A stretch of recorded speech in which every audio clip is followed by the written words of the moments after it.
ನಮಸ್ಕಾರ, ಪಾಕಸ್ವಾದಕ್ಕೆ ನಿಮಗೆಲ್ರಿಗೂ ಸ್ವಾಗತ. ಇವತ್ತಿನ ವಿಡಿಯೋದಲ್ಲಿ ನೆಲಮಾವಿನ ಸೊಪ್ಪಿನ ಚಟ್ನಿಯನ್ನು ಹೇಗೆ ಮಾಡೋದು ಅನ್ನೋದನ್ನು ನೋಡೋಣ.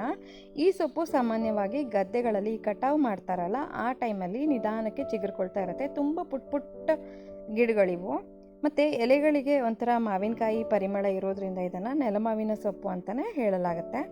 ನೋಡಿ, ಇದು ಈ ಥರ ಕಾಣಿಸುತ್ತೆ ನಿಮಗೆ ಹತ್ತಿರದಿಂದ ನೋಡಿದ್ರೆ.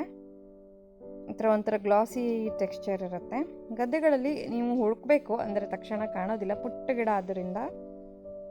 ನೋಡಿ, ಈ ಥರ ಇದೆ. ಇದರ ಚಟ್ನಿ ತುಂಬಾ ಒಳ್ಳೆ ಯುನೀಕ್ ಆದಂಥ ಒಂದು ಟೇಸ್ಟ್ ಇರುತ್ತೆ. ಹಾಗಾಗಿ ಎಲ್ಲರೂ ಇದನ್ನು ತುಂಬ ಇಷ್ಟಪಟ್ಟು ತಿಂತಾರೆ. ನಾನಿವತ್ತು ವಿಡಿಯೋದಲ್ಲಿ ಇದರ ಚಟ್ನಿಯನ್ನು ಹೇಗೆ ಮಾಡೋದು ಅನ್ನೋದನ್ನು ತೋರಿಸ್ತಾ ಇದ್ದೀನಿ. ಇದರ ತಂಬಳಿ ಕೂಡ ಮಾಡ್ಕೊಳ್ಬೋದು, ಅದು ಕೂಡ ತುಂಬಾ ರುಚಿಯಾಗಿರುತ್ತೆ. ಇದು ಮೋಸ್ಟ್ಲಿ ಅನ್ನದ ಜೊತೆ ತುಂಬ ಚೆನ್ನಾಗಿರುತ್ತೆ, ಇಲ್ಲದಿದ್ದರೆ ಇಡ್ಲಿ ದೋಸೆಗಳ ಜೊತೆ ಕೂಡ ತಿನ್ಬೋದು. ಈಗ ನಾನು ಈ ಎಲೆಗಳನ್ನೆಲ್ಲ ಕ್ಲೀನಾಗಿ ತೊಳೆದು ಇಟ್ಕೊಂಡಿದ್ದೀನಿ.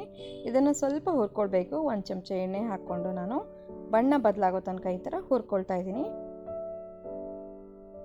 ಇದಕ್ಕೆ ನೀವು ಖಾರಕ್ಕೆ ಖಾರ ಪುಡಿ ಅಥವಾ ಗಾಂಧಾರಿ ಮೆಣಸು ಅಥವಾ ಹಸಿ ಮೆಣಸು ಏನು ಬೇಕಾದರೂ ಹಾಕ್ಕೊಳ್ಬೋದು. ನಾನಿಲ್ಲಿ ಖಾರ ಪುಡಿಯನ್ನು ಹಾಕ್ಕೊಂಡಿದ್ದೀನಿ. ನಂತರ ಒಂದು ಮಿಕ್ಸರ್ ಜಾರ್ಗೆ ಒಂದು ಸ್ವಲ್ಪ ತೆಂಗಿನ ತುರಿ, ರುಚಿಗೆ ತಕ್ಕಷ್ಟು ಉಪ್ಪು, ಆಮೇಲೆ ನಾವು ಹುರ್ಕೊಂಡಿದ್ವಲ್ಲ ಅದೆಲ್ಲ ಪದಾರ್ಥಗಳನ್ನು ಹಾಕ್ಕೊಳ್ತಾ ಇದ್ದೀನಿ.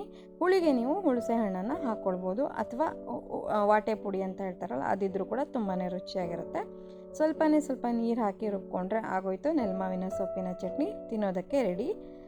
ತುಂಬ ಒಳ್ಳೆ ರುಚಿ ಇರುವಂಥ ಹಾಗೆ ಯುನೀಕಾಗಿ ಪರಿಮಳ ಇರುವಂಥ ಚಟ್ನಿ ಇದು.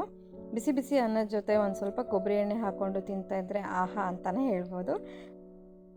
ಈ ರೆಸಿಪಿನ ನೀವು ಟ್ರೈ ಮಾಡಿ ನೋಡಿ, ಹೇಗೆ ಅನ್ನಿಸ್ತಾ ಅನ್ನೋದನ್ನು ನನಗೆ ಕಮೆಂಟಲ್ಲಿ ತಿಳಿಸಿ.